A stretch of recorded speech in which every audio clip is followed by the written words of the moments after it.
You're listening to BQN. Assimilate the audio.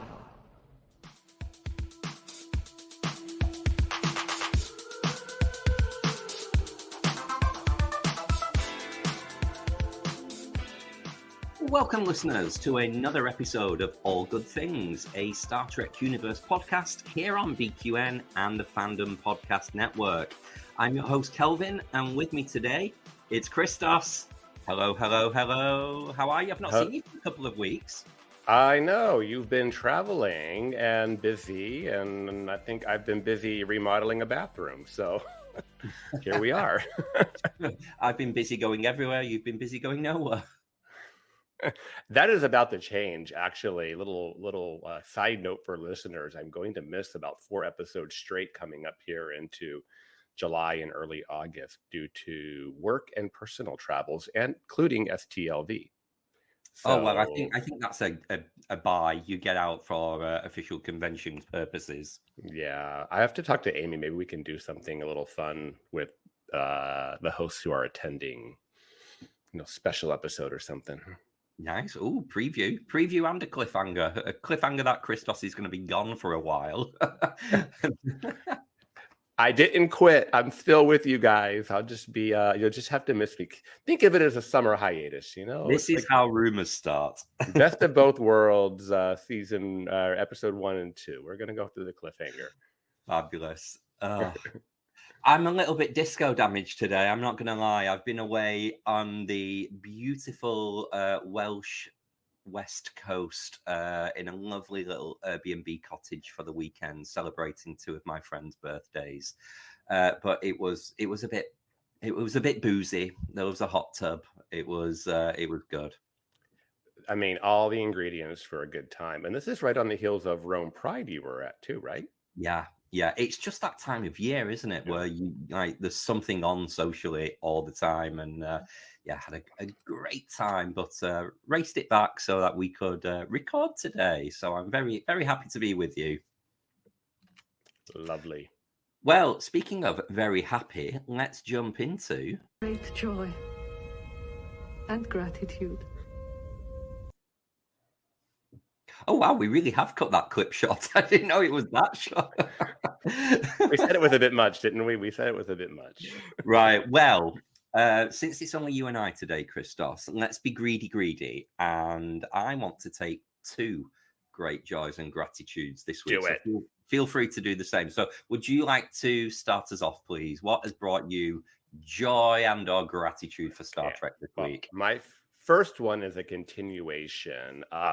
I did finish Pliable Truth by Dayton Ward, and it was so great the way it ended, because I thought there was a big flaw in the way that it was ending, but then it ended right. And I was like, and all it made me do was want to start a DS9 rewatch. I mean, I literally watched Emissary on Friday, and here I go.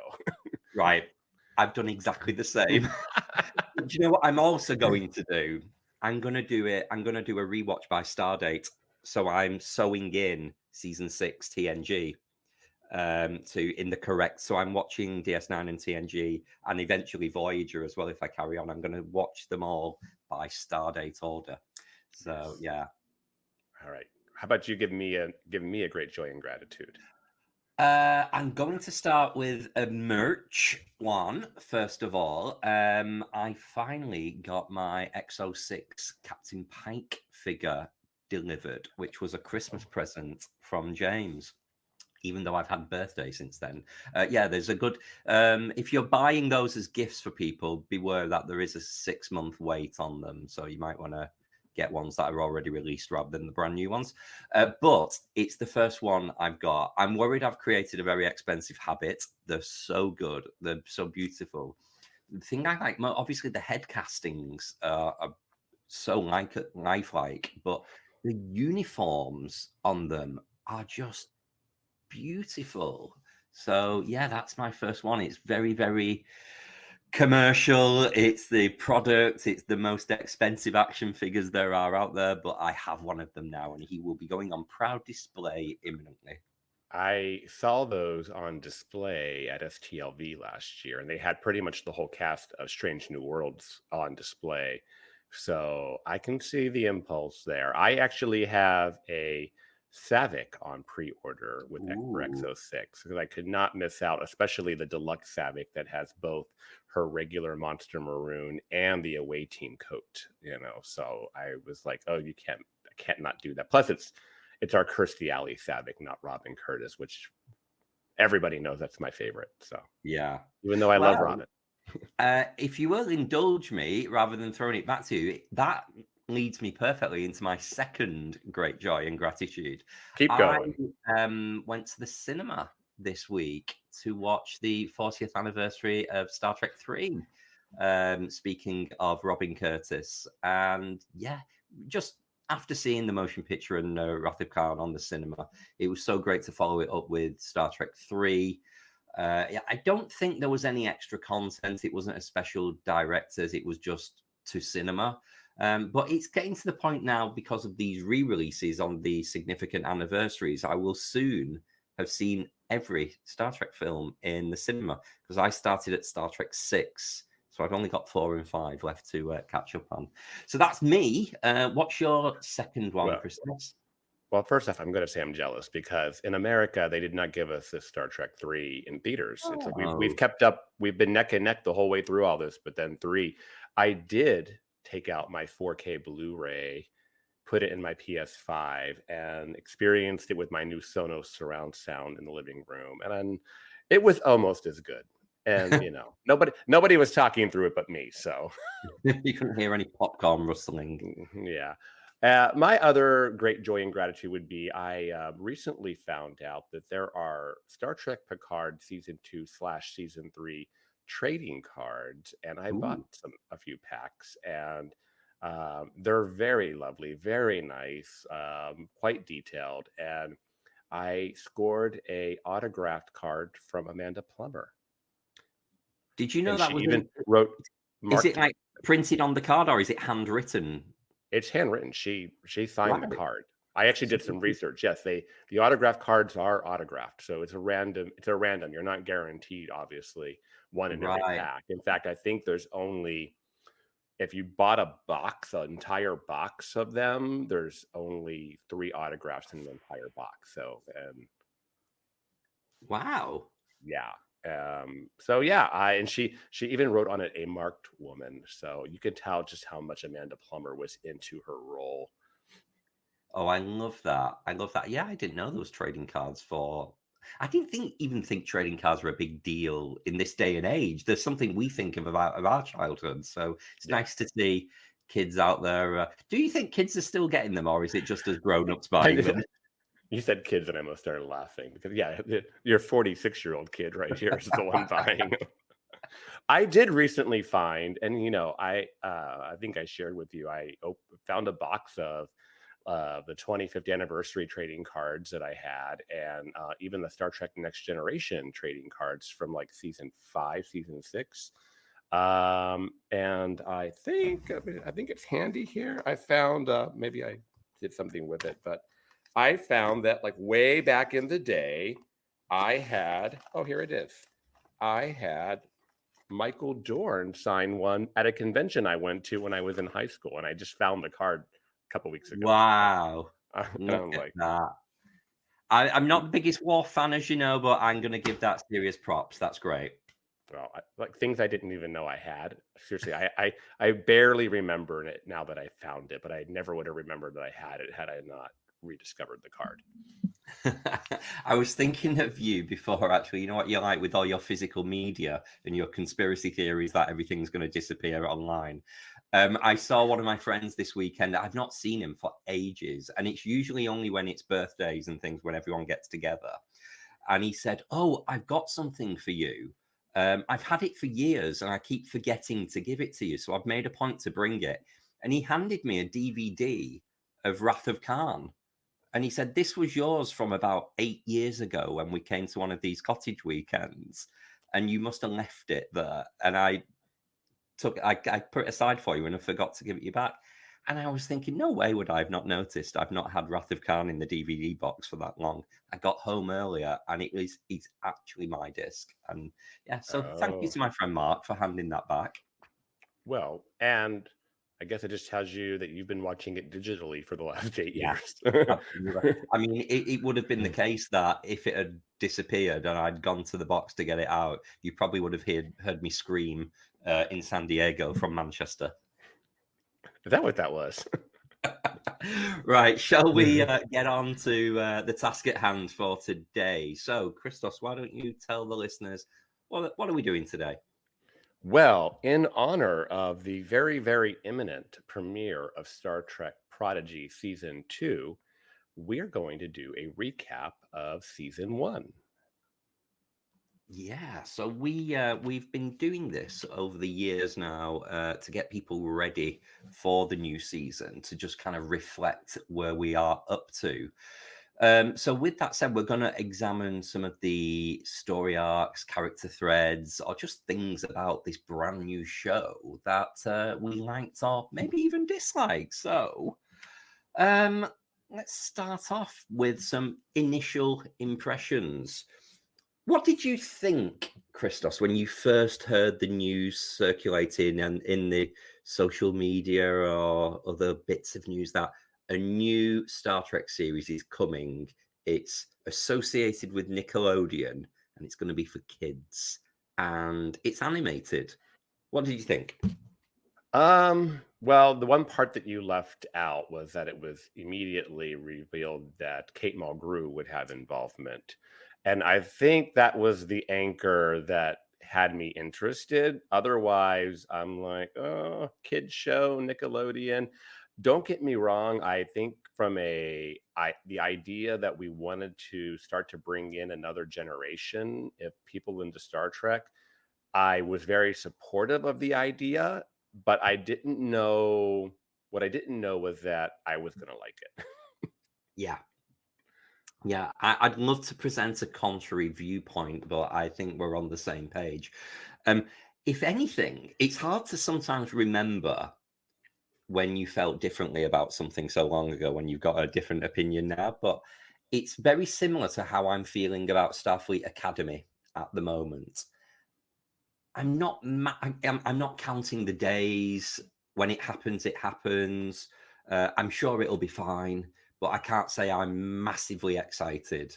That's probably how I was with Prodigy. I was very much enjoying everything we already had at that point. And, you know, with this being another new series after already having Lower Decks, Picard, Strange New Worlds, it really was the golden age, wasn't it? It's now our 4th series in production. So, yeah, we have our fill of Star Trek, and here's a little bit more with Captain Janeway. What's not to love?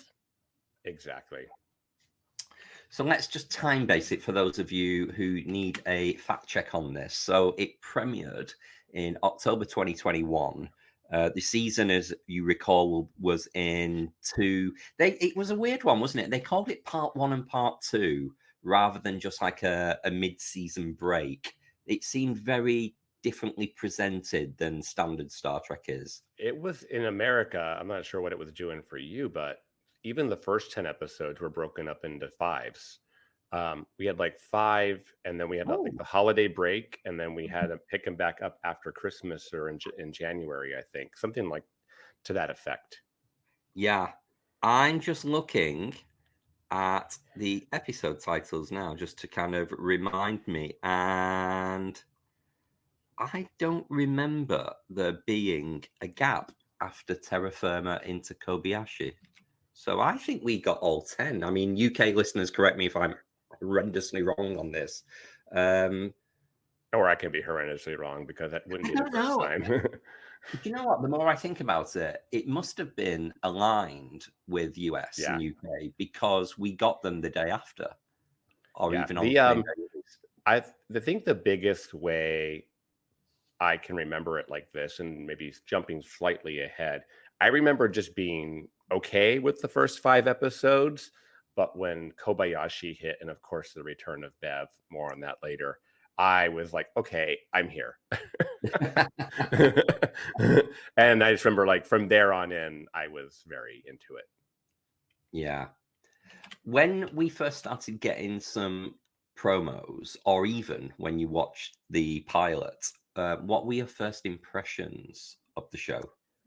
I thought it looked amazing, and the score and the sound, it was just beautiful to watch. I mean, you put it on the TV, it was top-notch animation, lovely color palettes, and I just remember being very, very impressed with the quality of the show.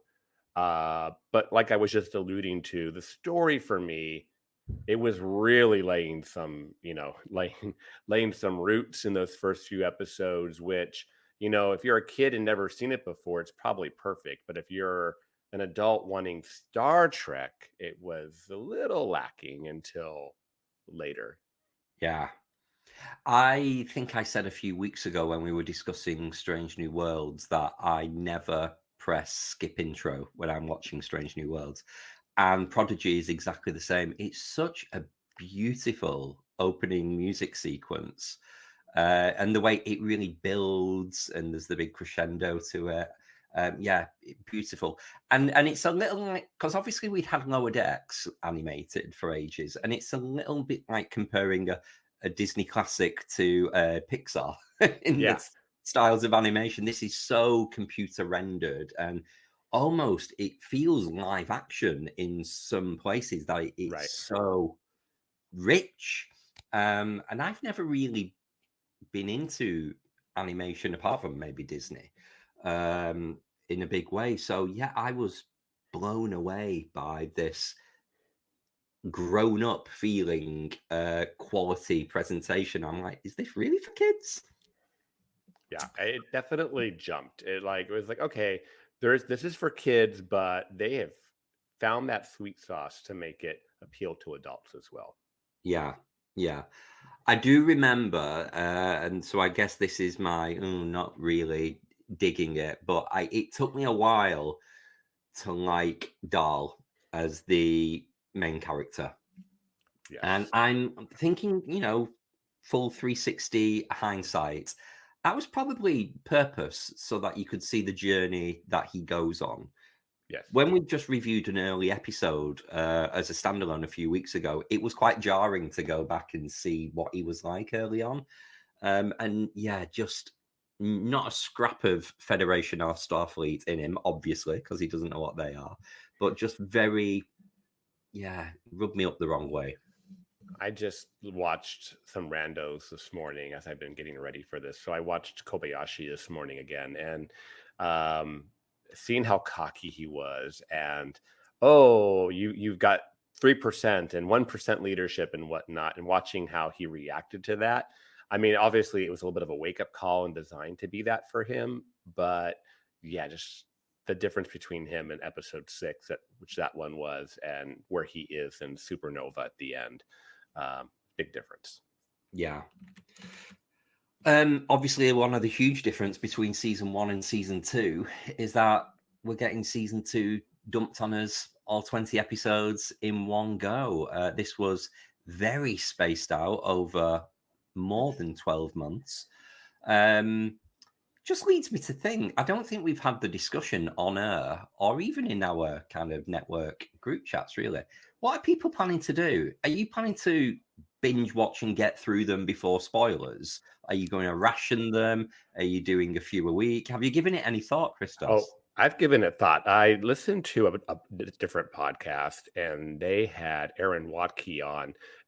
It was a Friday drop, but they had him on, and the show was taped Thursday, so it was after the trailer dropped, and so it was very in the now. And they're taking it as, because this is usually one of those podcasts that do a week-to-week review. It's Trek movie. If you listen to it, I like Laurie there.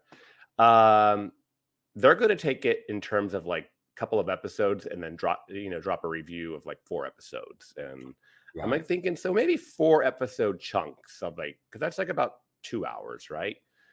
So maybe I'll watch like 4 episodes at a time, I'm guessing. And maybe if it's really, really good, I'm probably going to want to do that maybe over the course of 5 days, like close together. Or, it is dropping on July 1st, listeners, and at least here in America. And that is Monday, I believe, right? It is. Yes. It's going to be, so that's going to be kind of random.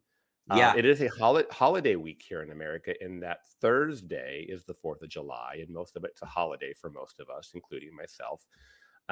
So, Wednesday's a stay up late kind of night, so I have a feeling that by the end of July 4th, I'll probably have gotten all 20 down, is my prediction, especially with that holiday in the week. Yeah, it's interesting that it drops on a Monday, because had it come at the weekend, I probably would have sat down and watched at least half of it. I'm thinking one a night. I think I might do an almost like a 3-week. And the only reason I'm doing that, and because to me that's quite consuming it quite quickly, one a night, because I'll have it done in less than 3 weeks. I'm just conscious of spoilers, and I know people can say, well, just don't go on social media. It's like, I don't think that's very realistic to say to people in this day and age. Even with hashtags, there are people out there who deliberately want to spoil things, and they're hard to avoid in our community. So yeah, I'm going to do one a night. I think just a nice little bit of bedtime trek. I predict you'll break your little rule there and start. One thing that Aaron Watke said, and low-key spoilers, I don't know, there are 5 episodes that are 2-parters. So there are 10 of the episodes are 2-parters. I mean, part 1, part 2, and they're literally part 1, part 2. So it's going to be the most 2-parters in any season of Star Trek ever. And so I have a feeling when we hit those 2-parters, it's going to be very hard to resist not watching the second half. And, so that's going to be, so 10 episodes are going to be either a part 1 or a part 2, if I said that correctly. I did not know that. So that's interesting. Oh, that is going to make it very difficult to press stop when you go to sleep. Right. Well, I've committed now. I've said it on recording. So when I start posting things and people say, hang on, you're a little bit further ahead than you should be. Well, one thing I will point out, I did watch like 3.5 episodes this morning, just between with my coffee time and everything, as I was getting ready for this. And, at 20-25 minutes, they kind of blow by. So, getting, 2 episodes, Kelvin, is like watching 1 episode of Strange New Worlds or Discovery or anything like that, or any of the classic Treks. This is true. I'm already backtracking now. Maybe I could do part 1 and part 2 and count that as 1 episode if they're all 2-parters. Anyway, we'll see. Well, you'll do it in 15 nights, not 20. There we go. If you do your 2-parters together as bonus nights. 7 of 9 would call it efficient. There you go. Well, speaking of your rewatches of the episode, season 1, let's discuss. So, all right, we broke season 1 into part 1 and part 2, and there were 2 very definitive story arcs in each. Part 1 had the Diviner and the escape from Tars Lamora, which fair enough continued into part 2, but that was the main core theme. With part 2, where we got the Dauntless and the Living Construct trying to chase and find the Protostar. So, do you have an inclination or preference towards either of those story arcs? What do you think of the kind of the almost 2 halves of season 1 aspect to that, Christos? Yeah, they're definitely almost like 2 different. You can see it was a really good place to break the show. I mean, we don't even see Admiral Janeway until the last clip of episode 10, right? And I think that was a surprise to a lot of us as well watching. So you kind of have the Starfleet-y side of season 1, which is the second part, and them just kind of introducing the characters and dealing with the escape, like you said. I believe it's also where the Protostar engine gets brought into things and they get some separation from everybody. I probably prefer part 2, mostly because I think, our characters get a little bit more developed and they're not making as many stupid mistakes. I don't want to use the word stupid, but we were talking about Dal earlier. He's much more likable in the second half than he is in the first half. Yeah. And I think maybe with the exception of Kobayashi, I think most of the better episodes are in the second half. for various reasons. So yeah, I'm with you. I very much enjoyed seeing the Dauntless again and Admiral Janeway, and there was just so many deep cut connections to Voyager as well throughout, and it really is the next chapter of Voyager, even more so as we go into season 2 from what we've seen in the clip so far. So yeah, it's just a beautiful little follow on from Voyager. Shall we take a look at some of our main characters and what we thought of our first season with them, and a little bit about what happened to them? So we've already mentioned Dahl quite a lot. So yeah, what was going on with Dahl when we first met him in the first season? What's his story arc for the year?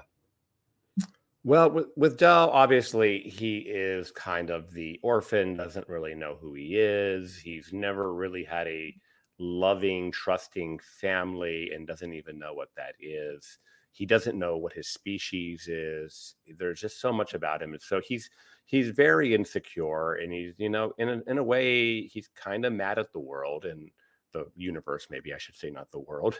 And he's just, he's very mistrusting. And so he's very out for himself because he's always had to take care of himself. And that's who he starts off as. Yeah. And that journey towards leadership with Dahl to reveal his more selfish tendencies, and very introspective, inward thinking, but using hologram Janeway as the teacher there, I just love it. And this is why Prodigy is such a great children's show, because actually adults learn things from this as well. This isn't about teaching a child leadership. This is about making an adult recognize that you can think, you can put others first, and you can be a better person. And it doesn't make you weak or a walkover. It enhances you. And we get all of that from this storyline with Dahl and hologram Janeway. It's beautiful, really. It's a lesson in ego. Yeah. I was just very distracted then. I've had a big ego bruising moment at work in the last couple of weeks. And when you seriously have to have a word with yourself and say, you're being a dick. Can you just step back, let it wash over you, react privately, but fine. And it was all just because of my ego. So yeah, maybe I should have done more of a rewatch rather than review season 1 from memory. But the fact that you're self-aware enough that you can check in with yourself and draw yourself back, that's maturity there. That's somebody who's truly that would just not recognize it and keep on going. Yeah. Well, it's also age that works as well. Okay, well, from Dahl to age doesn't mean anything. We have a 78-year-old running for president who obviously hasn't learned anything. Not sorry for that. I was thinking politics earlier when you were saying about 4th of July and it's a holiday. Many people here in the UK would be also thinking it's not a holiday weekend for us, but it is our general election. So a lot of people will be partying and celebrating a changing government. But that's all I'm saying for politics. We're done. Right. So from Dahl, who was a bit testing, moved towards someone we got to like towards the end of season 2, straight into another character who, I don't know about you, Christos, but I loved this character from the start. It was one of the more interesting of characters, and that is Rok-Tahk, who was the Brickia. That's the name of the species, isn't it? Which comes from one of the novels. So I think this is one of the first time that Star Trek has taken a beta canon species and put them on screen. I can't remember the name of the series. It might have been like the New Frontier series of books that the Brickias came from. What did you think of Rock? I've always loved Rok-Tahk, like you said, from the beginning. There's an innocence and a naivety to the character. which is, kind of appealing to another type of child, I think. And I think that's Mm. something you're going to see in all of the characters. They're different personality types, but she's definitely the low self-esteem, low confidence character who slowly learns who she is. And of course, we have the one episode where she gets to spend a lot of time, unfortunately, learning and evolving. But by the end, she's quite the little scientist in the making. Yeah, and so I would say the story arc for season 1 of Rock is that don't judge a book by its cover aspect, with Right. her species being so tough and indestructible that everybody thought, your security, you've got to be Right. because you're so tough.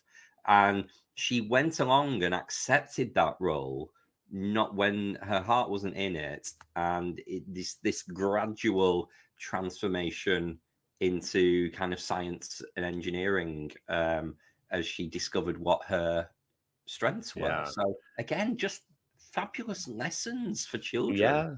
Don't let yourself be labeled. Yeah, love it. They also had a very young voice actress playing Rock, and I think that was great because the vocal inflections that you got from the actress, we should really name the actress and the people who play them. Who is it? It's Riley Elazraki. Yeah, Ella Purnell is Gwyn, isn't it? Yes. Yeah, it must be Riley. Yeah, she just had that weird.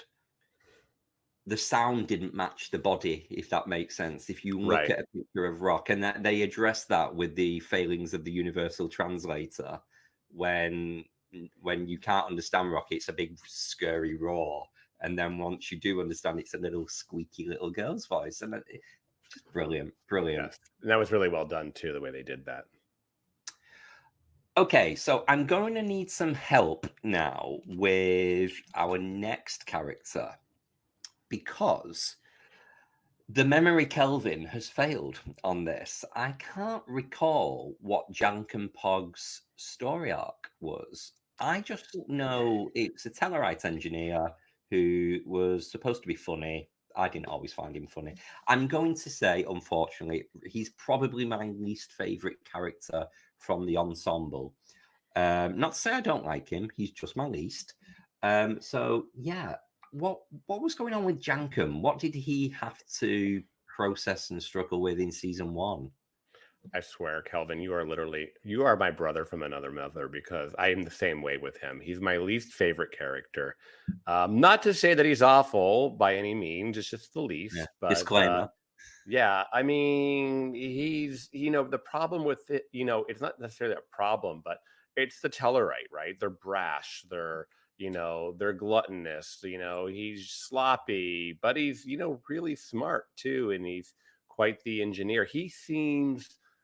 The problem I had with Jankum Pog is he seemed older than he should be. He doesn't really seem like a kid too much to me.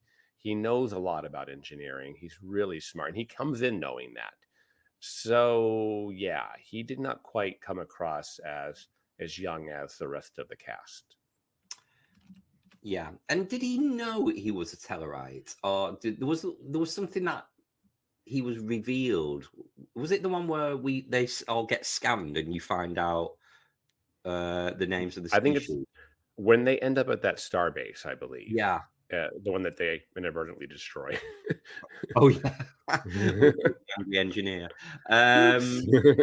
Yeah. Because I always thought one of the things about Prodigy that I often have to wrestle with is the ease in which the kind of the traditional Voyager Delta Quadrant remoteness, and what made Voyager about that long journey home.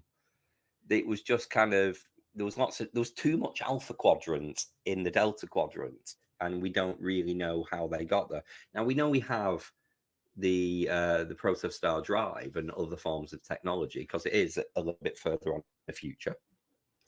But I was always thinking, what the hell is a Tellarite doing on Tars Lamora? By that point, though, you could have had, what do they call those? The colony ships, or that's not even the word I'm thinking of. That we've seen these in books and stuff before, where they just head off, and you never know. I mean, like there's 100+ years between here and classic Star Trek here. A lot can happen. Yeah. I will suspend my criticism on it, but yeah, he was an engineer at the start. He's an engineer now. He has all these accompaniments on his arm and prosthetics, which is pretty cool.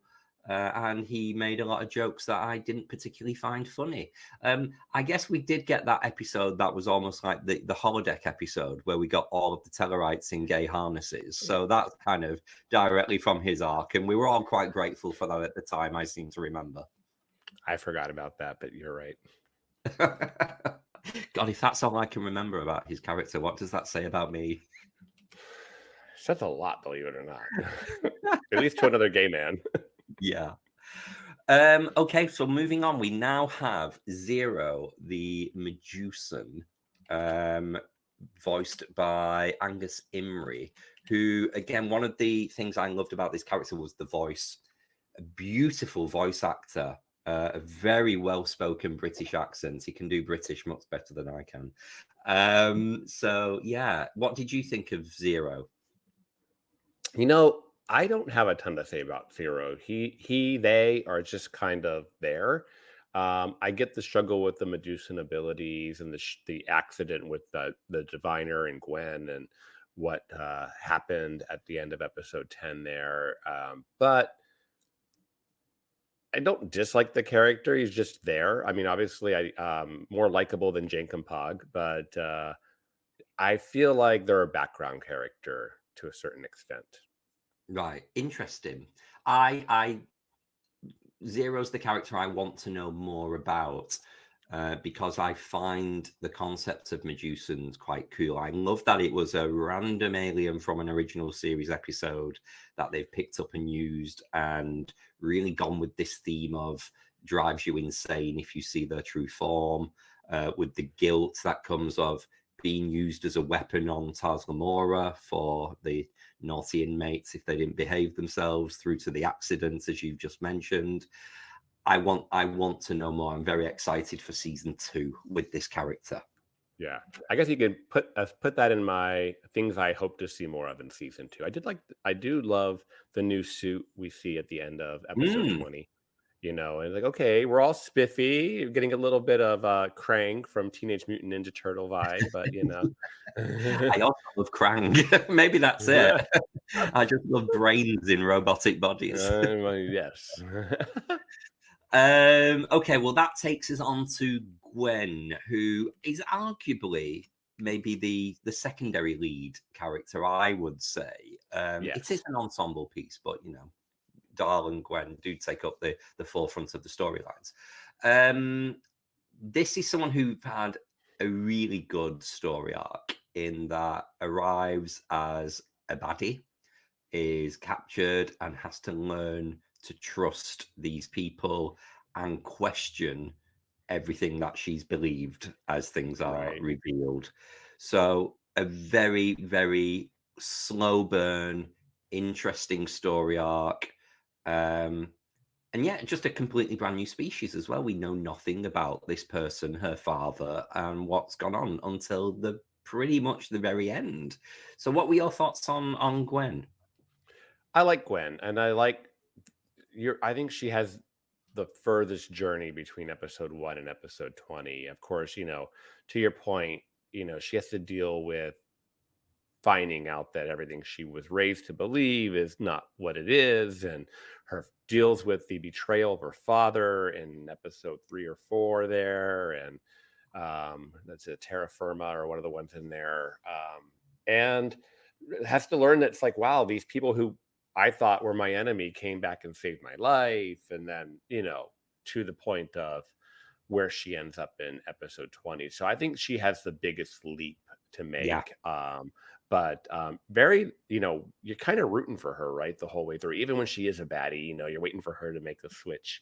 And I really like the development. I love the really cool mind-controlled weapon that she has. I like how that kind of works itself into her character, and it's been everything from used as a weapon to being used as a stint for a broken leg or arm. I can't remember, but yeah, it's very interesting character, and obviously it's good because her species are still going to be front and center in season 2. Yeah, I was really worried that Gwen's story was done. I thought when she goes off at the end of season 1 to speak to her people in the current timeline, that would be it, and I was really worried. But seeing the trailer that she does feature and appear fills me with some hope. Okay, I think it's about time we discussed Murph. Very much a fan favorite. What do you think about Murph as a grown-up? Because to me, Murph's there for the kids, I think. I'm right there with you. When everybody in their right mind was flipping out and mad at Paramount and CBS for not having Murph plushies in stores to coincide with the show's release, I'm like, grow up, people. I mean, get over yourself. This is not the new Tribble,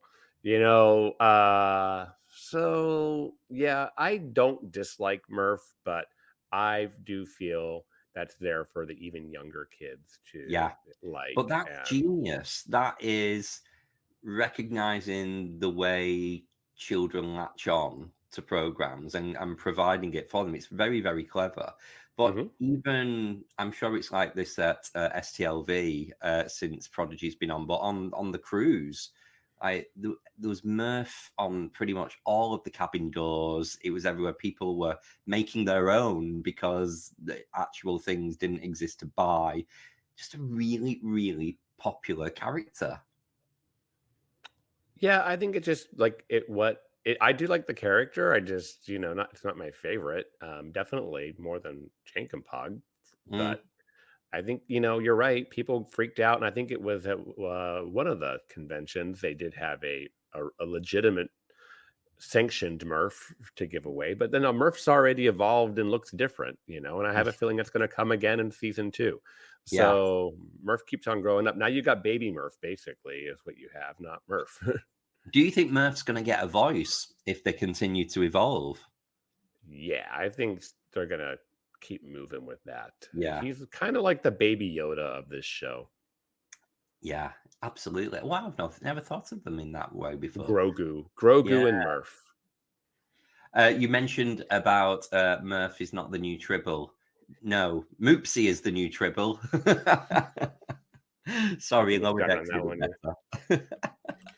Okay, so we've saved her till the end because she deserves a conversation in her own right.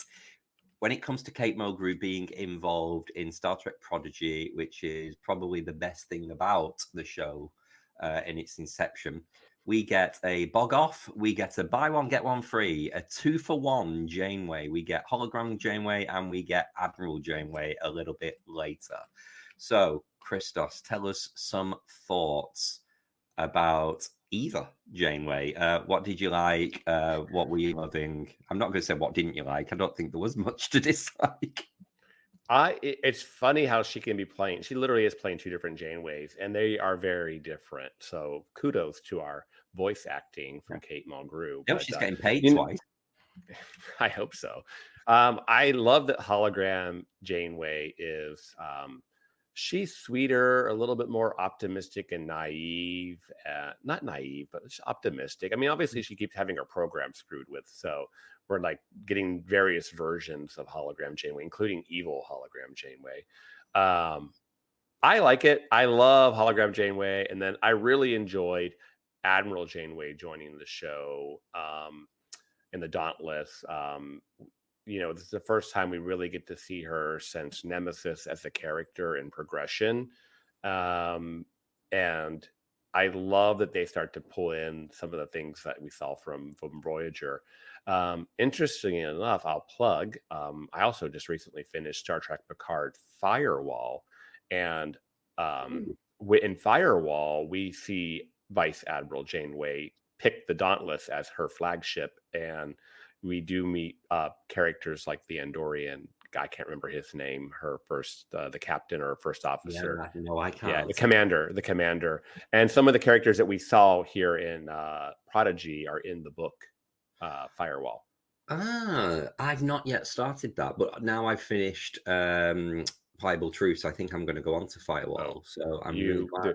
You will blow through Firewall. Talk about just an action-packed, like anybody that loves 7 of 9, anybody that loves a a queer story, and then Janeway's in the book quite a bit.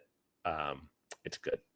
Sold. Right. Sold. Already on Audible. I just need to press play.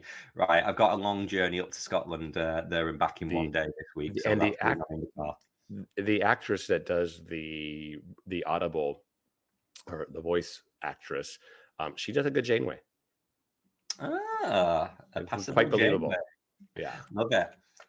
Okay, so yeah, we get to. I thought that Admiral Janeway, until the very end, after the Mind Swap episode, I found her a little bit bitter and jaded in places. But I think that it was a choice. I think that was purpose to differentiate hologram Janeway as being very optimistic and the teacher, through to Admiral Janeway, who's 30 years into her career and a little bit not downtrodden, but just she's jaded. She's seen it all. Yeah, one of my favorite scenes is where she's on the protostar. I believe it's technically Dal's body, but it's her, and they show it as Janeway.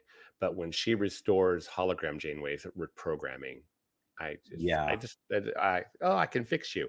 And it's kind of like, I don't know, it's a little bit, it reminds me a little bit of Admiral Janeway in Endgame interacting with current Janeway, that kind of juxtaposition of the older Janeway, younger Janeway. Yeah, when you think about it, if you add Voyager and Prodigy together, you get a lot of Janeway meets Janeway, don't you? Because you got it in Deadlock as well with the quantum duplicates. And both times, both as in physical format in Endgame and just voice acting, Kate Mulgrew nails it. I mean, I just watched Endgame literally, like in the last week, and I was just blown away once again at Kate Mulgrew's tour de force of that episode. Brilliant. Okay, so that's the past. What about the future? So we've seen the trailers for season 2. The final trailer dropped a few days earlier, and that's it now until the show starts on the 1st of July. So what do you think of what you've seen so far for season 2? What are you looking forward to? What are you excited about? How are you feeling? I'm feeling pretty good. There are things I really like about it and things I'm like, more of that. But I love that we're going on the Voyager A, and I love that the Doctor's coming in. And I've really avoided any sort of spoilers from the French release of this show. I still am crossing my fingers that we're going to see some other amazing Star Trek cameos here and there throughout the season. That's I guess one of the things that I'm hoping for. Nothing in the trailer leads me to that. Don't we see Admiral Janeway kind of with down to her tank top and Janeway? I'm like, all right. Even then, she's still badass Janeway as Admiral, maybe 10 years down the road or whatever, how long it's been since Endgame and where we are. And then there's like the time jumping, and I see hologram Janeway popping up in the trailer quite a bit. So I'm like, yes, they're going to be moving through time, I think, is what I'm predicting. And I'm not sure I'm a big fan of that. I feel like time travel is a bit overdone. But that's exactly where we laid things with the premise for season 2, was that the wormhole that was created by the protostar's destruction is a bit of a time jump. So overall I'm excited though. Do you think you're going to miss the protostar as a character, as like the hero ship, or is it just protostar it's all about Voyager A now? I am going to miss that, and who knows, we may see some of that, especially if there's time jumping going on. But one thing I was made very aware of, like with this Aaron Watkey interview I just heard, is like the show is fundamentally going to be different going forward. You know, the first 20 episodes were our ragtag team of misfits on the stolen protostar to going to being part of a Starfleet ship and having they're in the lower end of a pecking order and taking orders and not necessarily calling the shots. So it's going to be kind of like a fundamental change in direction. Yeah. I'm really excited. I can't wait. I'm really excited for Daddy Chakotay after that image trailer. And I think I think it's time Chakotay got a bit of redemption and a bit of excitement with the fans. Obviously, Robert Beltran had his moment a couple of years ago now with things he said. So hopefully the fact we're getting some good quality new material from him, maybe paper over those cracks. I know Mark gave Chakotay a bit of a hard time on last week's episode, so it was nice to see these images drop in the week that he's going to be present a bit more and looking really hot. It's a cartoon, Kelvin. Jack Ransom. That's all I'm saying. I'm allowed to fancy a cartoon character. True. He-Man. Yeah, oh God, that's the reason we're all gay men of a certain age. Anyway, pretty sure. Yeah, so that's kind of what I'm excited for. So there we go. We're ready. Season 2 is about to start. We've covered series 1. Let's have some assimilations and regenerations. Well, let's assimilate first of all. What was your favorite episode from season 1? Which episode are you assimilating? I'm gonna cheat and give you 2 because why not, right? I'm filling in for some of our missing hosts, so I'll give some more variety. I think my favorite is All the World's a Stage, which is a very TOS throwback episode, but it really lends itself to the core of, hey, even though they're a bit funny and wonky when you first meet this ragtag bunch of people who could easily be an allegory for those of us who are Star Trek fans and cosplayers and whatnot, because it's exactly how they come off. Yeah. But it kind of reminds you that Starfleet it's a way of thinking, it's a way of life, and you might not have been through the academy, but it doesn't mean that you don't have that bravado and that mindset, and they step up in the end and help the Protostar crew, and I just love that idea of it. And my other favorite would probably be Kobayashi, kind of from what I was saying earlier. That was a very much a turning point for me in the show, where it got more Star Trek-y and started referencing Star Trek to in a way to teach the young kids who are now watching this show about the Federation and Star Trek. And so I felt that was where it really pulled me in as a lifelong Star Trek fan. Yeah, that episode's interesting now because obviously it brought Gates McFadden back to the franchise because her material was new. It wasn't clips like everybody else's. But Nichelle Nichols hadn't passed away when she's not in the credits as in memorial. Yeah, but now when we're rewatching it, with the exception of Gates, everyone is not with us anymore. So it has that special meaning now, and it's really beautiful. Yeah. I'm gonna go as my favorite episode for Mind Walk, which is a very late episode. The one with the old switcheroo between Dahl and Janeway. It's Freaky a bit Friday. childish. Yeah, it's a Freaky Friday. It's a bit childish, but I loved it, and I loved that it gave Kate Mulgrew the opportunities that it did to be stupid, because I always think of Janeway and Kate Mulgrew as very serious, a bit like Patrick Stewart in a way. Yeah, but she would have devoured that. She would have loved it. Yeah, I agree. I think she's excellent in that episode, and you're right. It's like episode 18. It's the last episode before the finale, and it's a good one too. And it really sets things up for the finale also. Right. Yeah. So I wanted to like expand on this next one here because you mentioned it's the return of Beverly Crusher, and I want to say that everyone knows I'm like a big Bev head. I thought that this episode, Kobayashi, not just loving all of the fact that we're on the Enterprise D bridge and we're talking about the Kobayashi Maru, which one of the biggest things in Star Trek lore since 1982. And seeing all those classic clips, but you mentioned Gates McFadden was the only actor to come in and record new lines and truly make the return of Beverly Crusher. And it's, really Gates' first time jumping back in to anything in the Star Trek universe, in canon since Nemesis, right? Yeah. In 2001, 2002. And Gates kind of got, of course, she's only in the 6 seasons of TNG. She never made an appearance on Voyager or DS9 the way some of the other actors did, or Enterprise for that matter. She wasn't at that point, it hadn't been in Picard or even mentioned. So it was the beginning of I call it the Bev Crusher Renaissance, because after that, we've got her in season 3 of Picard.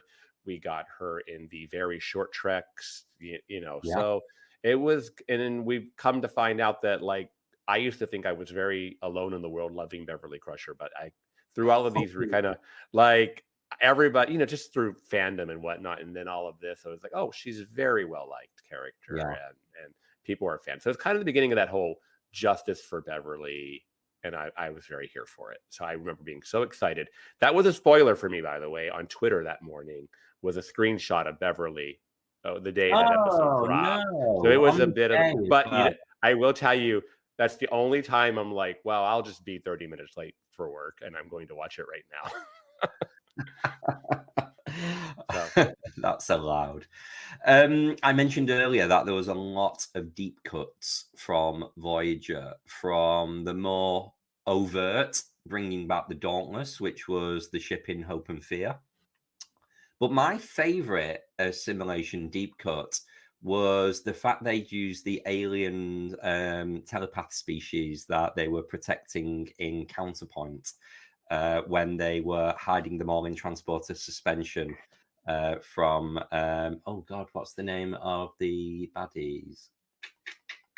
The memory has failed. It'll come to me in a moment. We'll just say the Herodian. It's not the Herodian. It was that Kashik, that really handsome actor with the great voice. But isn't that also the episode where Janeway's in the tank top the whole episode, right? Like with the gun, with No, that's Macrocosm.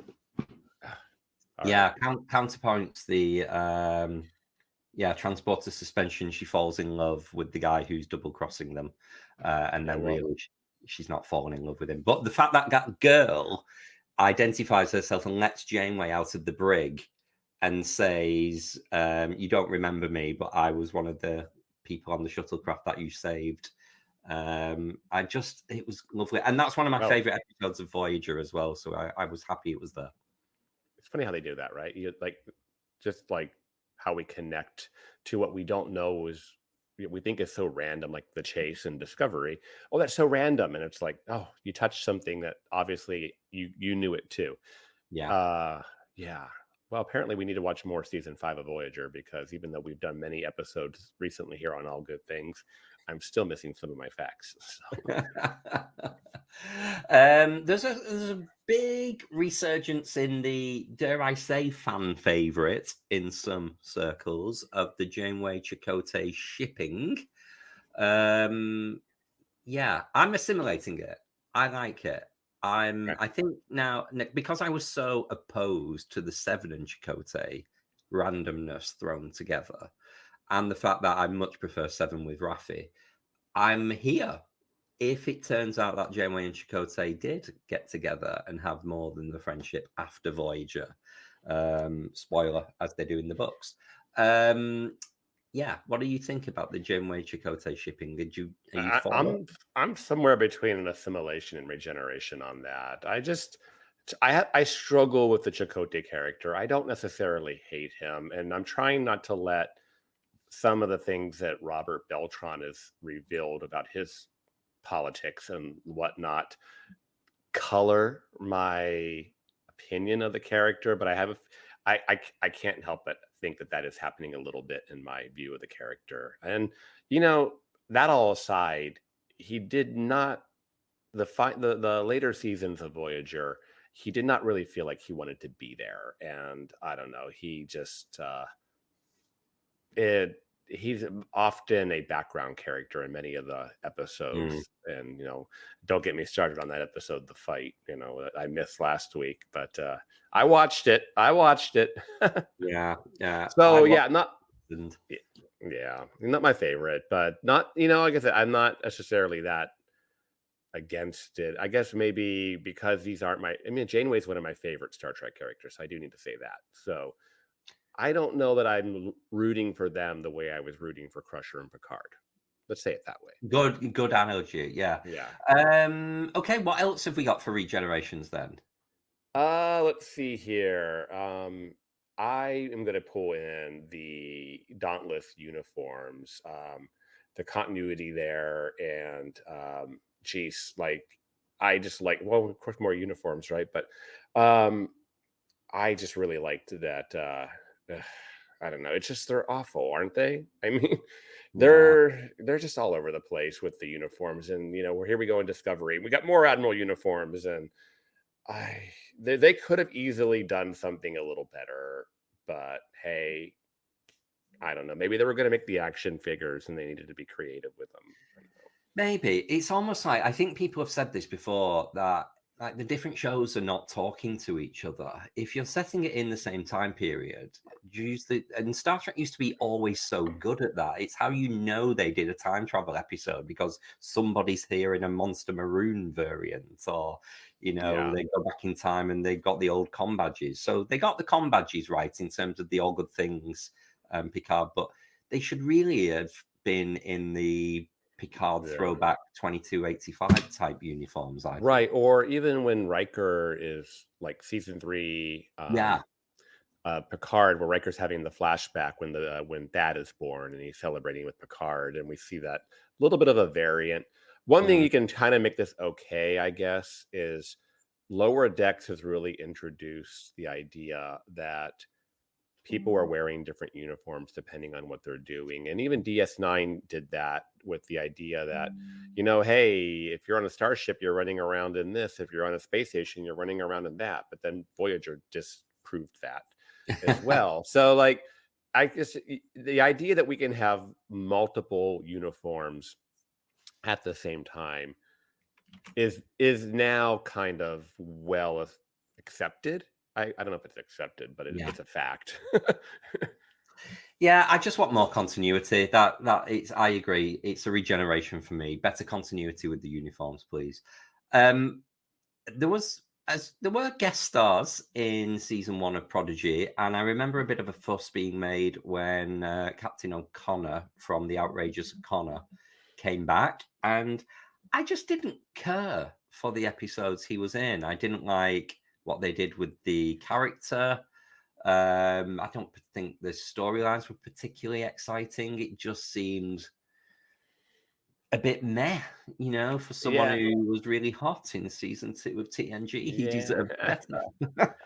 I felt like that was a little forced, right? So if you wanted to make a reference, there probably were some better people to go for there. But I think it was also a little bit of a joke to some of the rando season 2, 3, 4 TNG hot 80s actor baddie of the week, Yeah, love that. What else have we got? Well, we've got the Doctor on the Dauntless, Dr. Noam, I guess. I think that's played by Jason Alexander, if I'm not mistaken, right? Yeah, you're right. Yeah, and he's a jerk, but he's a Tellarite. He's supposed to be a jerk. I agree that he's a regeneration because he could have been better. I'm more interested to see if he's going to be, I think he is in season 2, and how will he interact with the Doctor? Because it will have. Oh, yeah. Oh, that would be great. I've not thought about Yeah. that. They will really play off each other. Right. So he's going to get he's going to get a second crack at my Joe. affection for season 2. Yeah. Because the Doctor was quite the curmudgeon in early Voyager, so he kind of softened as the show went on. So we'll see. It's something to look forward there to. We will see. And there you go. So that is season 1 of Prodigy reviewed, season 2 anticipated. We're all looking forward to seeing it. What shows are on BQN, you ask? Well, here's a rundown of some podcasts you might be interested in. All Good Things, a Star Trek Universe podcast covering all of Trek, hosted by Amy, Mark, Christos, Kelvin, and Kristin. Whether you've got Xbox or Nintendo, check out Bargain Bin Gamer, a YouTube show hosted by Davey, a self-proclaimed gamer who specializes in reviewing and showcasing affordable video games. 2 episodes enter the arena, 1 comes out victorious. Join hosts Joe and Kevin, and a guest, as they debate which should win the Batleth battle. Grab your popcorn as you listen to Cinema Z, a film discussion and review podcast showcasing films you probably missed, but should definitely check out. Hosted by Mark and Matt. Don your apron for The Food Replicator, where Matthew eats and drinks his way through the Star Trek cocktail and 3 cookbooks. Beam Aboard Galaxy Class, a Star Trek Next Generation podcast covering all of TNG, hosted by Steven. In order to not repeat it, listen to History with the Szilagys, a snippet of historical events from around the world, hosted by Chrissie and Jason. For the newest Trek coverage, check out Infinite Diversity, hosted by Chrissie and Thad.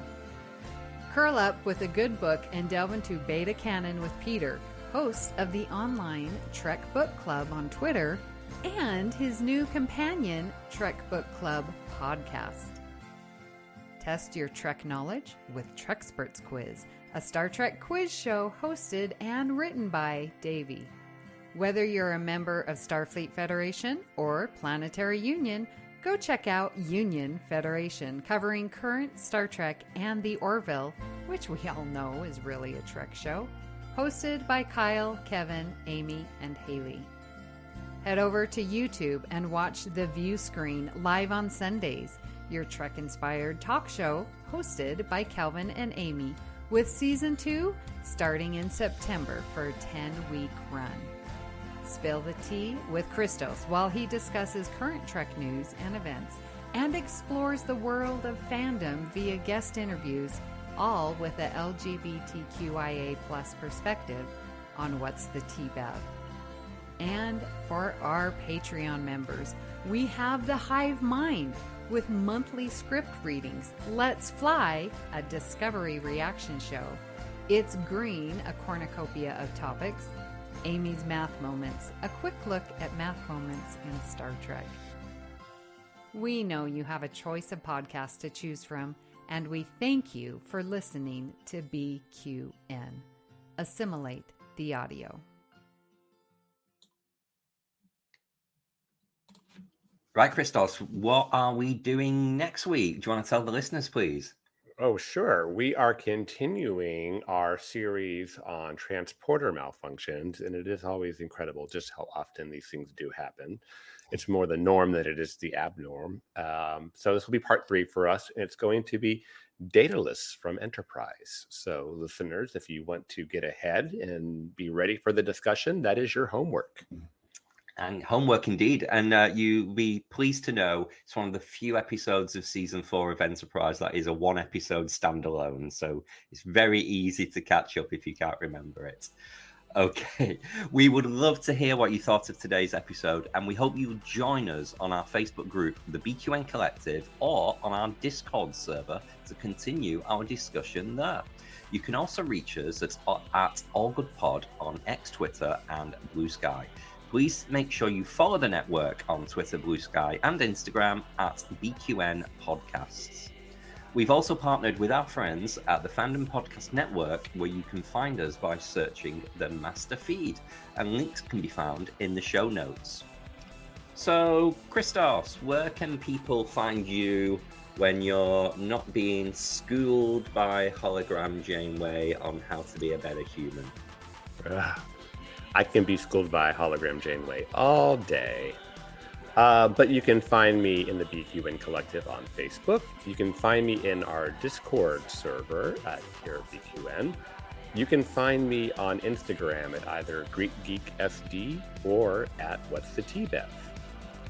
And Kelvin, where can people find you when you don't have indigestion from a photon grenade going off in your stomach? I get lots of indigestion now. I'm over 40.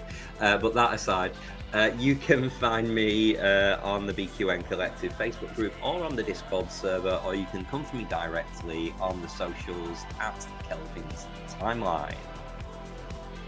If you'd like to help us keep all of our shows coming to you each week, you can become a patron of the network on Patreon. For just $1 a month, you can join our Let's Fly reaction shows, script readings, and enjoy special patron-only shows of It's Green and Amy's Math Moments.